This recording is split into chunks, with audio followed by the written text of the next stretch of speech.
오늘 제목은 만유시요 만유 안에 계신 그리스도라는 제목으로 우리 같이 말씀을 나눕니다. 함께 나눌 말씀은 골로새 3장 11절 말씀입니다. 다 같이 한 목소리로 함께 합독합니다. 시작. 거기에는 헬라인이나 유대인이나 할레파나 무할레파나 야만인이나 수구디안이나 종이나 자유인이 차별이 있을 수 없나니 오직 그리스도는 만유시요 만유 가운 안에 계시니라. 아멘. 오늘 이 말씀을 하게 되는 동기는요, 제가 참 하나님께서 이제 벌써 여러 나라를 계속 목회자 세미나를 지금 하고 있고 또 해 나가야 됩니다. 그런데 세미나를 준비하면은 기도로 준비를 합니다.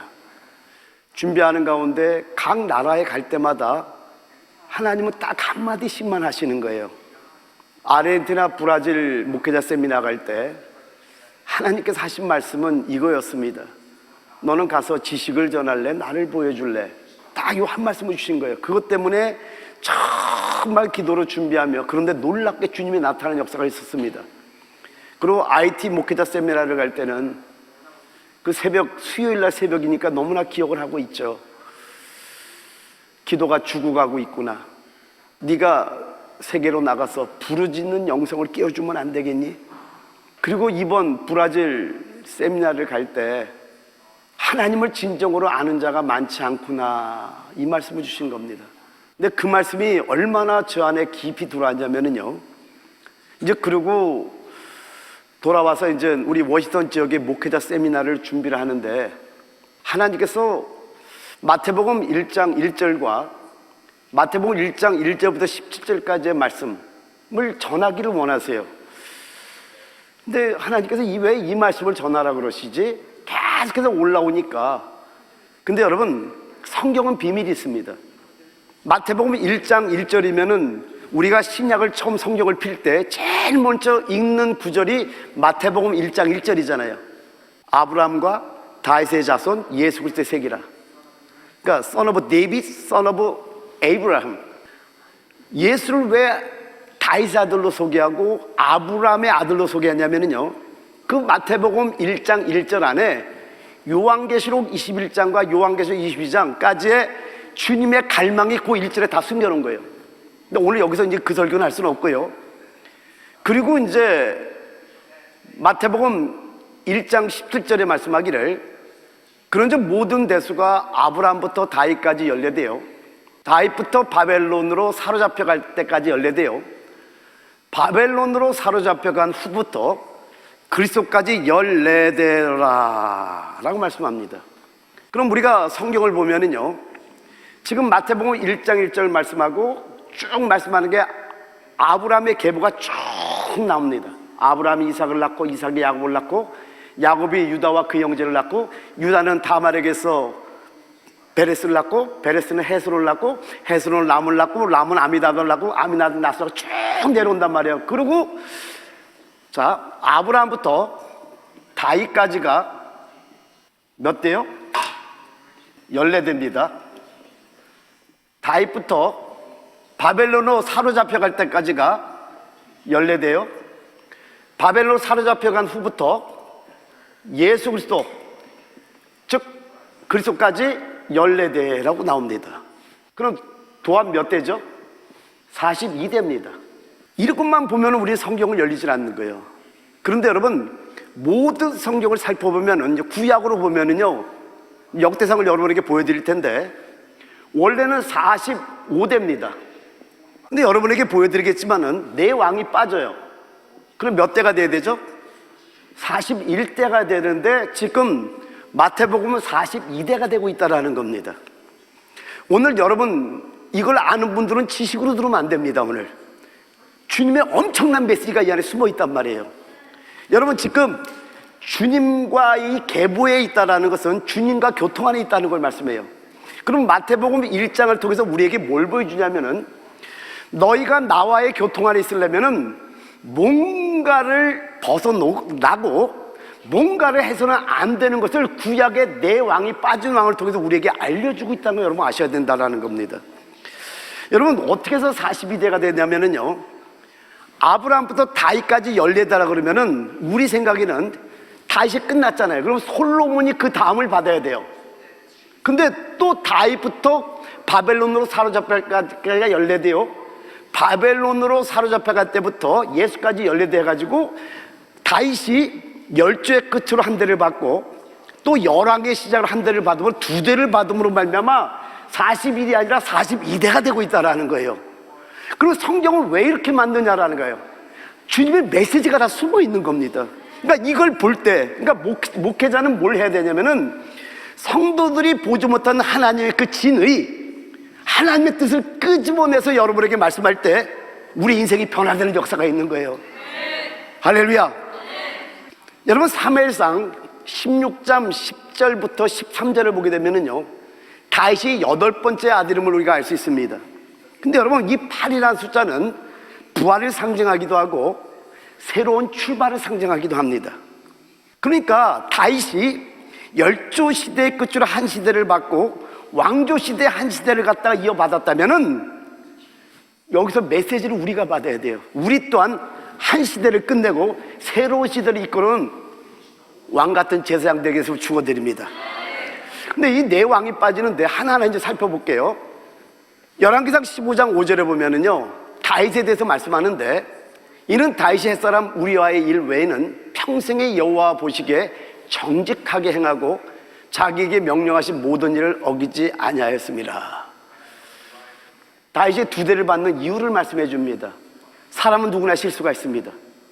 사람은 누구나 실족할 수 있지만은 그 중심이 어디 있느냐는 너무나 중요하다고 여러분 잊지 마시기 바랍니다. 근데 마태복음 1장 8절에 보면은 아사는 여호사밧을 낳고 여호사밧은 요람을 낳고 요람은 우시야를 낳고 라고 말씀합니다. 근데 이걸 좀 비교를 해봐야 되는데 열왕기하 15장 1절과 13절 그리고 역대상 3장 11절과 12절과 비교해보면은 이게 어떤 의미인지를 우리가 알게 됩니다. 한번 따라합니다. 요람은 우시야를 낳고, 그럼 우시야가 요람의 지금 아들이라는 거예요. 그죠? 여기서 보면은. 근데 성경을 한번 보죠. 열왕기하 15장 1절을 먼저 봅니다. 이스라엘 왕 여로보암 제27년에 유다 왕 아마샤의 아들 아사랴가 왕이 되니, 저 아사랴는 다른 이름으로 우시야입니다. 요거 13절에 말씀하죠. 유다 왕 우시야 제39년에 야베스의 아들 살룸이 사마리아에서 왕이 되어 한 달 동안 다스리니라. 그러니까 여러분, 아사랴는 바로 우시야 왕을 말하는 겁니다. 그리고 이제 역대상 3장 11절 12절을 보면은요, 그의 아들은 요람이요, 그의 아들은 아샤요, 그의 아들은 요아스요, 그의 아들은 아마샤요, 그의 아들은 아사랴요, 그의 아들은 요담이요. 그럼 한번 다시 한번 봐요. 좀 요람의 아들이 누구죠? 아샤입니다. 그리고 아샤의 아들이 누구죠? 요아스입니다. 그리고 요아스의 아들이 아마샤고 아마샤의 아들이 아사랴, 우시야란 말이에요. 그럼 여러분, 지금 마태복음 1장 8절에 요람은 우시야를 낳았다고 했는데 요람부터 봐봐요. 요람, 아샤, 요아스, 아마샤, 그리고 그 다음 아사랴, 우시야란 말이에요. 그러면 여러분, 지금 여기서 세 왕이 빠진 걸 우리가 알아야 된다는 겁니다. 따라합니다. 아샤, 요아스, 아마샤, 3대가 빠지고 있다는 거예요. 그럼 우시야는 요람의 아들이 아시아죠. 아시아 아들이 아시아 요아스죠. 그리고 요아스는 손자예요. 그 다음에 아마샤는 증손자예요. 그리고 우시야는 고손자란 말이에요. 3대가 빠지고 있다는 걸 우리가 알아야 된다는 겁니다. 그걸 왜 그러냐라는 거예요. 근데 이걸 살펴봐야 됩니다. 다시 한번 얘기합니다. 예수 그리스도의 계보에서 빠진다는 건 정말 여러분 중요한 겁니다. 계보에서 빠진다는 건 뭐냐? 주님과의 교통이 끊어진다는 거예요. 여러분 모두 주님과의 교통 안에 있는 자들에게 축원드립니다. 역대하 21장 5절부터 6절 그리고 역대하 22장 1절부터 4절까지를 보면 이 이유를 알게 되는데요. 역대하 21장 5절 6절 한번 볼게요. 여로함은 바로 요람을 말합니다. 여호람이 왕위에 오를 때 나이가 32세라 예루살렘에서 8년 동안 다스리니라. 그가 이스라엘 왕들의 길로 행하여 아합의 집과 같이 하였으니 이는 아합의 딸이 그의 아내가 되었습니다. 그가 여호와 보시기에 악을 행하였으나, 악을 행했다는 게 나오고요. 그리고 역대하 22장 1절부터 4절을 보게 되면은요, 예루살렘 주민이 여호람의 막내 아들 아하시야에게 왕위를 계승하게 하였으니 이는 전에 아라비아 사람들과 함께 와서 진을 치던 부대가 그의 모든 형들을 죽였습니다.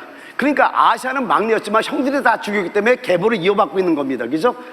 자, 여러분, 아하시야, 요아스, 아마시아가 빠진 걸 생각하고 들으셔야 됩니다. 다시 한번 읽어드릴게요. 예루살렘의 주민이 여호람의 막내 아들 아하시야에게 왕위를 계승하게 하였으니 이는 전에 아라비아 사람들과 함께 와서 진을 치던 부대가 그의 모든 형들을 죽였습니다. 그러므로 유다 왕 여호람의 아들 아하시야가 왕이 되었더라.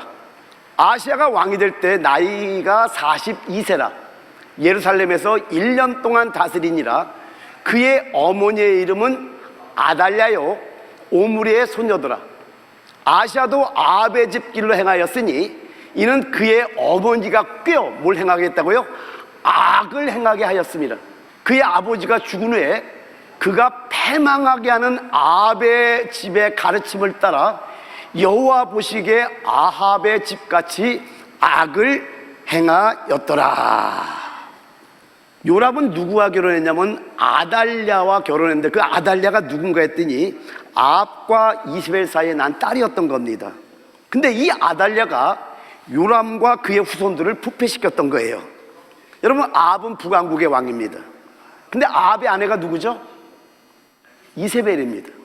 여러분, 이세벨은요 완전히 마귀와 하나였던 여인입니다. 완전히 사악한 여인이었고 그냥 우상에 찌든 자가 바로 이세벨이었던 거예요. 그래서 아합을 타락시켰던 겁니다. 근데 이 아합과 이세벨이 딸을 낳는데 아달랴라는 딸을 낳아가지고 유다 왕들 중에 하나인 요람과 결혼을 시켰던 거예요. 근데 이 아달랴, 이 딸 또한 이세벨처럼 자기 남편인 요람에게 우상 숭배를 가르친 거예요. 그리고 우상들과 하나 되는 걸 가르쳤던 겁니다. 그래서 그의 모든 가족이 다 부패돼 버린 거예요.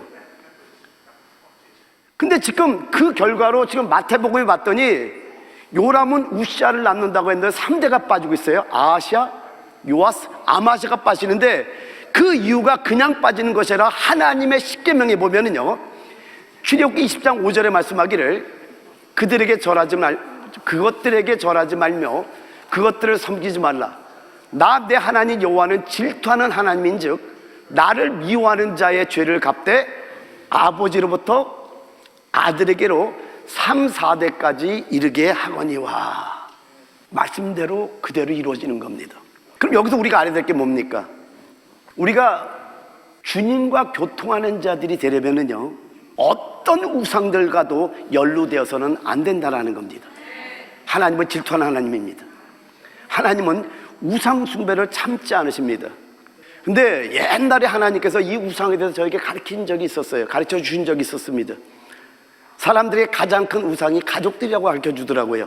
근데 오늘은 좀 더 다른, 더 깊은 메시지가 여러분에게 전달될 거예요. 근데 여러분, 한 가지를 여러분 잊지 마시기 바랍니다. 하나님보다 자녀가 더 앞서면 우상입니다. 하여튼 하나님보다 더 앞선 것이 있다면 그것이 우상인 거 여러분 잊지 마시기 위해서 축원드립니다. 할렐루야. 자, 이제 아하시야, 요아스, 아마시아가 빠졌고요. 그리고 마태복음 1장 11절을 보게 되면은요, 바벨론으로 사로잡혀갈 때 요시야는 여고냐와 그의 형제들을 낳으니라. 요시야가 지금 여고냐를 낳았다고 말씀합니다. 그런데 여러분, 역대상 3장 15절부터 16절과 한번 비교해 보죠. 역대 3장 15절 16절입니다. 요시야의 아들들은 맏아들 요하난과 둘째 여호와김과 셋째 시드기야와 넷째 살룸이요. 그리고 요시야 아들 여호야김이 나왔어요. 그리고 16절 여호와김의 아들들은 그의 아들 여고냐, 그의 아들 시드기야요. 그럼 여러분 봐요. 요시의 아들이 여호와김이고 여호와김의 아들이 여고냐였거든요. 그러니까 마태복음 1장 11절에는 지금 요시야의 아들이 누구로 나와요? 여고냐로 나오고 있다라는 겁니다. 근데 여고냐는 여기 지금 요시야의 아들이 아니라 여호와김의 아들이면 우리가 알 수 있다라는 거예요. 그러니까 한 대가 지금 빠지고 있다라는 겁니다. 여호야김, 다른 말로는 엘리야김이 그리스도의 계보에서 빠지고 있다라는 겁니다. 왜 그러냐라는 거예요. 열왕기하 23장 34절 35절을 보면은요, 그 이유가 나옵니다. 바로 느고가 요시야의 아들 엘리야김을 그의 아버지 요시야를 대신하여 왕으로 삼고 그의 이름을 고쳐 여호야김이라 하고 여호아스는 애굽으로 잡아갔더니 그가 거기서 죽으니라. 여호야김이 은과 금을 바로에게 주니라. 그가 바로 느고의 명령대로 그에게 그 돈을 주기 위하여 나라에 부과하되 백성들 각 사람의 힘대로 액수를 정하고 은금을 징수하였더라. 요아김, 다른 말로는 엘리야김이죠. 이 요아김이 애굽의 바로에서 왕으로 세움을 받았던 겁니다. 그리고 바로를 위해서 세금을 바쳤던 거예요. 이 말은 뭐냐면 애굽과 밀접했다라는 뜻입니다. 그래서 계보에서 빠졌다라는 거예요. 여러분, 애굽은 뭘 대표하냐면 세상을 대표합니다. 그럼 여러분 두 가지예요. 지금 아시아, 요아스, 아마샤 왕이 빠졌고 여호야김 왕이 빠져서 네 왕이 빠졌어요. 그래서 원래는 45대인데 네 왕이 빠짐으로 41대가 되는데 다 이제 두 대를 봐서 42대가 됐단 말이에요. 그럼 여러분 이 네 왕이 빠지는 이유가 뭔가 했더니 우상숭배와 관계될 때 그리스도의 계보에서 빠지게 되고 세상과 밀접할 때 주님의 계보에서 빠진다는 거야. 그럼 이 말은 뭐냐면 우리로 적용하면은요, 우리가 우상숭배에 빠지던가 세상에 빠지게 되면 주님과의 교통이 끊어진다라는 거예요. 근데 여러분, 제가 이 말씀을 왜 하냐, 오늘 어떤 말씀을 전하기 위해서 제가 이 말씀을 지금 하고 있는 겁니다. 브라질 세미나를 인도하고 바로 와서 우리 워히턴 지역 세미나 목회자를 하고 다시 멕시코로 갔죠. 근데 주님께서 마태복음 1장 1절과 한 세션으로 마태복음 1장 1절과 이 40에 대한 말씀을 전하라고 자꾸만 기도하면 감동을 주는 거예요. 그래서 기도를 했는데 하나님께서 이 두 가지를 연결시켜 주는 거예요. 자, 브라질 목회자 세미나를 가기 전에 하나님께서 하신 말씀이 있었어요. 하나님을 진정으로 아는 자가 많지 않구나. 그때 사실은 그 이유가 좀 있었습니다. 왜냐면 저는 목사잖아요. 그러면 양들을 먹이는 목자입니다. 그러면 여러분에게 많은 지식도 전해주고 싶고 많은 정보도 전해주고 싶고 뭔가 많이 풍성히 먹이고 싶은데 저는 인터넷도 없죠, 스마트폰도 없죠, 아무것도 없다 보니까 오직 말씀으로만 보는데 말씀으로만 하니까 너무 성도들이 좀 힘들진 않을까 하는 그런 마음도 있고, 그래서 나름대로 주님께 물었는데 저에게 응답이 오기를 욥기서의 응답이 오는 것처럼 응답이 왔던 거예요. 그 정보가 나의 생명이더냐, 성도들이 그 스마트폰을 통해서 듣는 그 간증이 나의 생명이더냐, 나는 말씀이니라, 말씀은 생명이니라. 그러면서 쭉 주님이 주신 말씀이 뭐냐면 지금 많은 사람들이 그 정보와 지식을 하나님의 생명으로 착각하고 있다는 거예요. 이 말씀 안에서 하나님을 찾아야 되는데 진정 이 말씀 안에서 나를 찾는 자가 얼마나 되더냐. 제가 그때 깜짝 놀란 거예요. 그러면서 목회자 세미나를 그 마태복음 1장 1절과 그 42대의 비밀을 말씀을 전하라고 해서 기도를 했는데 거기서 주님이 또 말씀을 주시는 게 뭐였는지 아십니까? 우상과 세상이 다 스마트폰에 있느니라. 그때 제가 충격을 받은 거예요. 우상과 세상이 여러분의 스마트폰에 다 들어있답니다. 근데 깨달아지기 시작하는 거예요. 맞네. 여러분, 저는 하나님의 깨달은 한 말씀이 저에게 엄청난 기쁨을 줘요. 설명할 수 없는 감격이 있어요. 여러분에게 많이 전하려고 하지만은 여러분이 하나님의 것들이 여러분을 가리고 있기 때문에 이 말씀이 완전히 그냥 강력한 파워로 나가지를 못하는 이유도 있다는 거 여러분 아셔야 되는 거예요. 제가 잘못돼서가 아니라 여러분에게 하나님 위에 끼어있는 우상과 세상이 너무나 많다는 걸 인정하셔야 돼요. 할렐루야. 이걸 인정할 때 여러분 회복되는 역사가 좀 있습니다. 근데 여러분 더 놀라운 건 뭐냐면은요, 이 40이라는 숫자가 그냥 있는 게 아니라 오늘 성경을 안 찾을 건데 집에 가서 찾아보세요. 민수기서 33장 5절부터 49절을 보면은요, 이스라엘 백성들이 라암셋을 발행해서 모압 평지까지 이스라엘 백성이 출애굽을 시작해서 진을 친 곳이 쭉 열거되는데 정확하게 42지점이 나옵니다. 근데 예수가 42대로 오셨거든요. 예수는 안식인 걸 믿으시기 바랍니다. 그래서 40이라는 숫자는 안식의 숫자면 제가 알게 되는 거예요. 그런데 문제는 뭐냐면은 이게 어릴 때 깨달았던 저의 지식이었던 겁니다. 그런데 가만히 보니까 이제 구약에 그림자가 있고 실제가 있잖아요. 그림자를 쫙 보는데 라암셋을 발행해서 쭉 진을 친 곳이 나오는데 모압 평지까지 42점이 딱 나왔는데 모압 평지는 가나안이 아니거든요. 모압 평지는 광야거든요. 이게 뭐지? 근데 여러분 요한계시록 1장 9절을 보면은요, 예수의 나라와 참음에 동참하는 자라 했잖아요. 근데 원문에 보면 in Jesus, 예수 안에서 나라와 참음에 동참한다고 나옵니다. 이 말은 뭐냐면은 이 땅에서의 축복은 예수 안의 축복이에요. 즉 이 땅의 축복은 고난의 축복인 거예요. 여러분, 우리는 예수의 형제들입니다. 우리 주님은 우리의 맏형이에요. 맏아들이라고 성경 말씀합니다. 그래서 그분의 생명의 영을 받은 우리는 주님과 형제들이 되는데, 그렇다면 예수와 한 영인데 우리도 40이 되는 걸 여러분 아셔야 돼요. 그러면 여러분, 우리가 안식을 누리는 방법을 여기서 알 수 있는 거예요. 그 안식을 어떻게 누리냐? 예수 안에서 주님과 하나됨으로 통해서 우리가 고난을 통과할 때 안식이 임하는 거예요. 왜 고난을 통과해야 되냐? 우리의 육 때문에 그렇습니다. 우리의 육체 때문에 그래요. 그러니까 하나님이 왜 우리에게 고난과 환난을 주냐면 우리의 육을 죽이기 위해서 고난과 환난을 주는 겁니다. 여러분, 우리는 고난을 겪어야 돼요. 환난을 통과해야 되는 겁니다. 그때 참된 안식을 누리게 된다는 겁니다. 근데 이 참된 안식은 언제 누림이 오냐면 육이 죽어야 돼요. 사랑하는 성도 여러분, 우리가 신부로 단장되기 위해서는요, 반드시 통과해야 되는 게 있어요. 그게 바로 십자가입니다. 왜 십자가를 통과해야 되냐면 우리 육이 죽어야 되기 때문에. 근데 여러분, 십자가를 통과하면 부활이 있다니까요. 죽음을 통과하면 그 다음에 우리에게 엄청난 부활의 역사가 있는 거예요. 그러니까 우리에게 환난이나 어려움이 올 때 두려워하지 마시고요, 말씀을 아는 자들로서 내가 육이 많이 살아있구나. 근데 그거를 그리스도 안에서 겪으면은요, 이길 수 있어요. 다시 한번 부탁합니다. 사실은 여러분, 우상과 세상이 여러분의 스마트폰 안에 다 들어있습니다.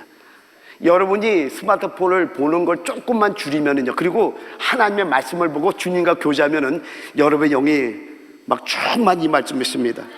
제가 오늘 이 말씀을 드리는 이유가 있어요. 오늘 매일 성경 읽기에 오늘부터 고린도전서가 시작됩니다. 오늘은 고린도서 1장부터 5장이고 내일 월요일은 6장부터 10장이고 그리고 화요일에 11장부터 16장 고린도서 끝나고 수목 금은 또 고린도서가 또 쭉 읽어 나갑니다. 그리고 토요일 날은 갈라디아서가 끝나요. 이제 우리 한 달밖에 안 남았잖아요. 오늘부터 1장부터 읽어 나갈 때 여러분 막 은혜 쭉 읽어 나가 여러분에게서 축원드립니다. 근데 여러분, 로마서와 고린도서의 차이는 뭐냐면요, 간단하게만 말씀드릴게요. 제가 전에 로마서의 결론을 설교한 건 여러분 한 번 더 들어봐도 굉장히 은혜가 될 겁니다. 다 설명할 수 없어서 결론만 설명하고 말았는데, 로마서는요, 우리 그리스도인의 생활과 교회 생활에 대한 윤곽을 보여준다면요, 고린도전서는 그리스도인의 생활과 교회 생활과 몸의 생활을 예시해줘요. 많은 예들을 통해서 우리에게 제시해 주는 게 고린도전서라는 겁니다. 여러분, 고린도전서는요, 고린도에 있는 교회의 혼란과 분열 때문에 쓰여진 것이 고린도전서입니다. 따라서 여러분, 고린도전서 때 크게 두 가지만 주의해서 읽으시기 바랍니다. 먼저는요, 고린도전서는 많은 문제들을 다루는데 이러한 문제들 중에서 첫 번째 문제가 뭐냐면은 분열의 문제가 있습니다. 고린도서 1장 11절 12절을 보면은요, 내 형제들아, 근로의 지편으로 너희에 대한 말이 내게 들리니 곧 너희 가운데 분쟁이 있다는 것이라. 내가 이것을 말하거니와 너희가 각각 이르되 나는 바울에게, 나는 아볼로에게, 나는 게바에게, 나는 그리스에게 속한 자라 한다는 것이니. 여러분, 고린도에서 보여주는 것들은 다 거의가 소극적입니다. 근데 여러분, 실제적이라는 겁니다. 바울 시대나 지금 시대나 교회 실제 상황을 보게 되면 소극적인 요소들이 참 많습니다. 우리 교회도 소극적인 요소가 참 많은데 요즘은 정말 우리 교회가 제가 설교하는데 이렇게 편한 게 정말 처음일 정도로 너무 설교가 좋아요. 왜? 여러분이 한마음 한영됐기 때문에 그렇다는 겁니다. 그러나 우리 교회든 어떤 교회든 소극적인 요소들이 많다는 겁니다. 여러분, 고린도전서뿐만 그런가요? 사도행전을 봐도요, 예를 들면 사도행전 2장 같은 데는 한 번에 3,000명이 전도돼요. 그리고 막 불의 같은 성령이 임하고 뭐 급하고 방황하는 소리가 들리고 뭐 엄청나잖아요. 4장에서는요 한 번에 또 5,000명이 막 전도되네요. 그러니까 담대히 복음을 전하는 아주 적극적인 면이 있는데 5장으로 넘어가면은 아나니아 삽비라 같은 사건이 나오네요. 그리고 6장으로 넘어가면은 원망이 나오기 시작합니다. 그러니까 소극적인 상황이 존재했다는 것을 보여주고 있다는 겁니다. 근데 여러분, 고린도전서를 보게 되면은요, 새 예루살렘을 예시하는 건 아니라는 겁니다. 그보다도 이 시대에서의 그리스도인의 생활과 교회 생활과 몸의 생활에 대한 예시를 보여주고 있다는 거예요. 아멘. 자, 두 번째로요, 여러분이 볼 때 또 주의해 볼 두 번째는 뭐냐면은요, 중요하게 볼 것 두 번째는요, 그리스도를 증거한다는 겁니다. 고린도서 2장 2절 큰 소리 같이 한번 읽어봐요. 시작. 내가 너희 중에서 예수 그리스도와 그가 십자가에 못 박히신 것 외에는 아무것도 알지 아니하기로 작정하였으므라. 여러분, 성경 보는 방법을 알려드리는 겁니다. 저는 이걸 보고요, 왜 처음으로 강조하는 게 십자가에 못 박힌 그리스도일까, 이걸 생각해 본 거예요. 여러분, 고린도서 15장 같은 데 보면 우리 주님이 생명준 용으로 나오잖아요. 그리고 은사를 주는 그리스도로 나오잖아요. 12장 같은 데 보면은요, 12, 13, 14장 보면은요. 근데 왜 수많은 그리스도가 있는데 왜 십자가에 못 박힌 예수를 전할까? 여러분, 성경을 볼 때 저자의 영을 만질 줄 알아야 됩니다. 모든 성경은 성령의 감동하심을 입은 사람들이 하나님께 받아 말한 게 성경이에요. 그러니까 이 저자가 마태든 마가든 뭐 바울이든 이 저자가 성경을 쓸 때 그냥 막 쓰는 게 아니라 성령의 계시가 있단 말이에요. 그 계시를 부어주는 저자의 그 영이 뭔지를 알면 성경이 열리기 시작하는 거예요. 그러니까 우리가 기도할 때 그냥 성경을 막연하게 보는 것이 아니라 이 저자가 도대체 왜 이걸 쓰고 있지? 왜 이 다른 것들이 있는데 왜 그리스도를 제시할 때 십자가에 못 박힌 그리스도를 강조해서 제일 처음으로 말씀할까? 여러분, 여기서 한 가지만 말씀드릴게요. 제가 설교가 길어질까 봐 줄여서 말씀드린 거예요. 문제들을 해결하는 인간의 방법은 뭐냐면요, 협상하는 겁니다. 사람들은 뭔가를 해결할 때 서로 이렇게 협상을 합니다. 그런데 하나님의 방법은 협상하는 것이 아니라 끝내는 겁니다. 모든 사람들이 끝날 때 거기에는 잠잠함이 있습니다. 여러분, 지금 교회에 엄청난 분쟁들이 있어요. 그 분쟁이 어떤 교파나 이런 걸 말하는 게 아니라 여기 봤더니 나는 아볼로에게 속했다, 나는 게바에게 속했다, 나는 베드로에게 속했다, 너는 나는 바울에게 속했다. 다 필요 없어. 나는 그리스도만 따라갈 거야. 근데 이 그리스도는 우주적인 그리스도를 말하니까 아주 좁아진 그리스도를 말하는 거예요. 좋은 의미가 아니라는 겁니다. 서로 자기가 뭐에 속했다 해서 분쟁이 막 일어나고 있을 때 이 교회 모든 혼란과 다툼은 언제 끝나냐? 십자가를 통과하면 끝나요. 여러분, 비밀 하나 알려줄게요. 이걸 깨닫고 나니까 제가 어떤 문제가 있을 때 사람을 찾아가지 않는 거예요. 이 문제를 주신 하나님이 왜 이걸 안 뱉는가 생각하고 주님께 기도를 들어가는 겁니다. 그래서 십자가를 통과하고 내가 딱 죽으면 다 끝나. 신비합니다. 모든 게 잠잠해져. 근데 여기 찾아가서 이거 변명하고 저기 찾아가서 저거 변명하고 난 그런 사람 아니에요, 저 사람은 이런 사람이 안 돼요. 세상 사람들의 반복은 협상하는 거지만은요, 오늘 성경을 통해서 알려주는 게 뭐냐면은 하나님은 우리를 끝내면은 모든 게 잠잠해진다가 여러분 깨달으시기 바랍니다. 근데 이게 신부단장의 길이잖아요. 여러분, 진주문을 통과하지 않고는 새 예루살렘성에 들어갈 수가 없다니까요. 십자가를 통과하지만 주님이 원하는 그 형상으로 이루어질 수가 없는 거예요. 그렇기 때문에 오늘 이 말씀 하나를 통해서 저자의 영을 여러분이 만졌다면 그렇구나, 따라합니다. 십자가는 끝내는 것이다. 예수 그리스도는 우리의 누림이다.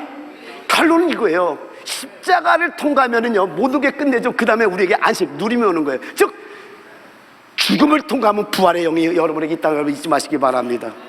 할렐루야. 고린도서 3장 11절 큰 소리 한번 씁니다. 시작. 거기에는 헬라인이나 유대인이나 할레파나 무할레파나 야만인이나 수구디아인이나 종이나 자유인이 차별이 있을 수 없나니 오직 그리스도는 만유시요 만유 안에 계시니라. 여러분, 우리 그리스도는요, 만유시요 모든 것이시요 모든 것 안에 계신 분이에요. 이 그리스도에 대해서 사복음서를 보게 되면요, 60가지 이상 그리스도에 대한 것이 제시되고 있습니다. 몇 가지만 보여드릴게요. 마태복음 1장에서는요, 그리스도는요, 예수시요 구주이신 여호와시요 또한 우리와 함께 계신 하나님, 곧 임마누엘이 계십니다. 마태복음 4장에서 그리스도는요, 큰 빛으로 계시됩니다. 그리고 다음 장들에서 그리스도는요, 더 큰 다윗이요, 더 큰 성전이요, 더 큰 솔로몬이요, 더 큰 요나요, 그리고 새 생명의 유를 주는 살아있는 모세요, 예언을 이루는 살아있는 엘리야로 쭉 말씀합니다.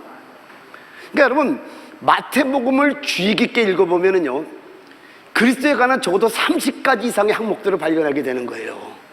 우리 그리스도는 참 다윗입니다. 그리스도는 참 모세입니다. 그리스도는 참 솔로몬입니다. 여러분, 그리스도는 모든 것이 되신다는 겁니다. 근데 요한복음을 넘어가 볼게요. 요한복음에서도요, 그리스도에 대해서 20가지 혹은 30가지 이상의 항목들을 발견하게 됩니다. 그리스도는 빛입니다. 공기입니다. 음식입니다. 목자입니다. 문입니다. 꼴이 되신다라는 거예요. 여러분, 이걸 지식으로 아니라 진짜 누려보라니까요. 말씀 안에서 그리스도는 만유를 포함하신 분이에요. 그리고 만유가 계신 분이요, 만유시라니까. 그분이 모든 것 된다니까요. 아멘. 그 예수를 누린 여러분들에게 예수를 축원드립니다. 그리고 여러분에게 질문하는 거예요. 그 예수를 누리고 있냐라는 거예요. 제가 원하는 건 누려야 된다라는 거예요. 하나님을 진정으로 아는 자가 많지 않구나, 못 누리고 있다라는 거예요. 여러분이 유튜브에서 무슨 간증을 듣고 막 눈물 흘리고 해도 그건 하나님이 아니라는 거예요. 그게 내 생각이더냐? 주님이 나에게 말씀했던 거예요. 은혜는 되는데 그걸로 은혜 되니 그럼 나를 좀 만나보면 안 되겠니? 이게 주님의 원함이란 말이에요. 근데 이제 세상에 정말 주님을 찾아가는 자가 많지 않은 걸 주님께서 알려주니까 이제 제가 어떻게 합니까? 제가 스마트폰에 무상가 세상에 있는 걸 어떻게 이런 말을 할 수 있겠어요? 주님이 알려주니까 하지. 이게 정보를 얻어서 되는 겁니까? 근데 주님이 알려줄 때 저도 위로를 받았지만은 여러분에게도 이게 도움이 되기를 원하는 제 마음이 있다는 거 잊지 마시기 바랍니다. 다시 한번 골로새서 3장 12절 큰 소리 있습니다. 시작. 거기에는 헬라인이나 유대인이나 할레파나 무할레파나 야만인이나 수구디아인이나 종이나 자유인이 차별이 있을 수 없나니 오직 그리스도는 만유시요 만유간에 계시니라. 자, 이제 결론입니다. 고린도전서는요, 이 만유시요 만유 가운데 계신 그리스도를 19방면으로 소개합니다. 오늘부터 이제 고린도전서가 시작되는데 여러분에게 누려보기를 위해서 그냥 오늘은 이건 설교를 안 합니다. 그러나 여러분에게 줄 테니까 일주일 동안 읽고 그 다음에 이제 그리스도를 여러분에게 나눠드릴 때 큰 은혜가 임할 줄 믿습니다. 여러분, 19가지가 어떤 건가 한번 여러분 쭉 설명할게요. 그리스도는 하나님의 능력을, 하나님의 지임을 고린도서 1장 24절에 말씀합니다. 그리고 그리스도는 의로움이요 거룩하며 구속함입니다. 1장 30절에 있고 쭉 말씀드릴게요. 그리스도는 영광이요 하나님의 깊은 것이요 하나님의 건축의 유일한 터 기초입니다. 그리고 우리 성경에는 유월절 양이라고 했는데 원문에 양이 없어요. 그냥 유월절입니다. 나중에 다 설명해 드릴게요. 그리고 누룩 없는 떡이시고요, 신령한 음식이요, 신령한 음료요, 신령한 반석이요. 그리고 그리스도는 우리의 머리도 되지만 또 몸도 돼요. 여러분 묵상해 보고 오셔야 돼요. 비록 제가 다 설명해 드리겠지만은 어떻게 우리의 몸이 되지? 묵상해 보면은 많은 것들이 깨달아진단 말이에요. 그리고 첫 열매시고요, 둘째 사람이요, 마지막 아담이요, 그리고 마지막으로 생명 주는 영으로 제시되고 있다라는 겁니다. 설교는 다 끝났어요. 여러분에게 한 가지 부탁합니다. 제가 오늘 이 설교를 하게 된 게 이제 한 달밖에 안 남았더라고요. 2024년이. 우리 성도들이 어떻게 하면 하나님을 만날 수 있을까? 주의 음성을 듣고 제가 얼마나 고통했는지 여러분 모를 거예요. 하나님을 진정으로 아는 자가 많지 않구나. 기도만 하면 고통스러운 거예요. 브라질을 가도 이게 안 풀리고 돌아와도 안 풀리고 계속 기도하는데, 그리고 돌아와서 워싱턴에서 이제 워싱턴 지역에 우리 한인 목회자들 세미나를 인도하는데 주님께서 마태복음 1장 1절과 마태복음 1장 1절부터 10절까지 42대를 말씀을 전하라는데 쭉 전하는데 주님께서 우상과 세상이 스마트폰 안에 있다 그냥 기도하는데 알려주신 거예요. 연결이 됐던 겁니다. 아, 그렇구나. 목회자들도 그렇고 성도들도 그렇고 이 말씀이 이제 하나님을 진정으로 찾는 자들이 많지 않은 걸 하나님이 알려주셨구나 하는 걸 제가 알게 된 거예요. 근데 이제 오늘부터 고린도서가 시작되는데 여러분에게 지금 전할 말씀이 많이 있잖아요. 알잖아요, 여러분. 근데 이양 성경을 읽는데 대강 읽고 나가면 안 되겠다는 생각이 들어 오늘 이 말씀 하니까 이제 여러분 다음 시간을 기대하시고 하나 읽고 나면서 이 예수를 쭉 보시면서 이걸, 그리고 여기다가 왜 이걸 쓸까? 제가 지금 여기 사실은 설교가 딴 쪽으로 갈까 하면 못한 설교가 여기 1장 1절부터 2절부터 할 얘기가 무지무지하게 많아요. 지금 고린도인들 하나님에게 이거 갖고 1시간 설교할 수 있단 말이에요. 우주긴 교회와 지역적인 교회 두 가지를 다 말씀하고 있단 말이에요. 성도로 부르심받다. 왜 여기들 성도라고 할까? 아니, 이렇게 타락한 사람도 어떻게 성도라고 할 수 있지? 그럼 민수기도 23장이 쫙 열려야 되는 거예요. 야곱의 허물을 보지 않고 이스라엘의 반역을 보지 않는 하나님. 아, 그렇구나. 성경이 막 열린단 말이에요. 성경 전체가 있으면 막 열리면 얼마나 은혜가 되는 줄 아세요? 할 얘기는 많지만 오늘 한 가지만 말씀드리는 거예요. 그게 뭐냐? 말씀 읽자고요. 근데 그냥 읽는 것이 아니라 하나님의 음성을 듣기를 원하는 말씀을 읽을 때 여러분의 믿음의 분량에 따라 하나님께서 여러분에게 아들아, 딸아, 고맙구나. 니들이 나를 찾아왔구나. 니들이 이제 진정으로 나를 아는 자가 되려고 노력하는구나. 하나님의 기쁨이 있을 줄 믿습니다. 우리 잠깐 기도할 때, 하나님, 나는 얼마나 하나님을 진정으로 아는 자입니까? 얼마나 진정으로 하나님을 찾는 자입니까? 구원받았다고 하면서 매주 교회는 오지만은, 매주 설교는 듣지만은 진정으로 아버지의 음성은 내가 얼마나 듣고 있습니까? 성령이 내 안에서 말씀하는 그 성령의 음성은 얼마나 듣고 있습니까? 우리 함께 이 시간 기도하는 시간 갖기를 원합니다. 기도하겠습니다.